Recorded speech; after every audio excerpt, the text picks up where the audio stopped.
नमस्कार दोस्तों, आप सब देख रहे हैं टॉप बिहार न्यूज़ चैनल में। आपके साथ ही आपका भाई संजीव कुमार शुक्ला। साथियों, भोजपुरी के सुपरस्टार खेसारी लाल यादव जी के गाना बॉलीवुड एक्टर खिलाड़ी अक्षय कुमार जी के फिल्म में यूज हुआ है। यह एक सॉन्ग है खेसारी लाल यादव जी का, जो कि आज से 4 साल पहले रिलीज़ किया गया था जी म्यूजिक भोजपुरी पे, जिस सॉन्ग का नाम था दुआरा जगराता हुई।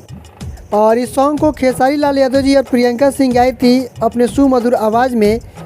तो इसी गाने को अक्षय कुमार जी यूज किए हैं। आप सभी को कैसा लग रहा है कि खेसारी लाल यादव का गाना जो कि अक्षय कुमार जी अपने फिल्म में यूज किए हैं, एक बार कमेंट सेक्शन में लिख कर ज़रूर देगा। साथियों, ये सब हम सब के लिए बहुत ही गर्व की बात होती है कि हमारा गाना अगर कोई यूज करता है, बॉलीवुड वाले चाहे अन्य कोई भी इंडस्ट्री के लोग, तो हमें खुशी होती है। चाहे भोजपुरी के ट्रेंडिंग स्टार खेसारी लाल यादव जी से दूसरी इंडस्ट्री में जाकर तहलका मचा देते हैं, उससे भी हम लोग की बहुत ही खुशी होती है।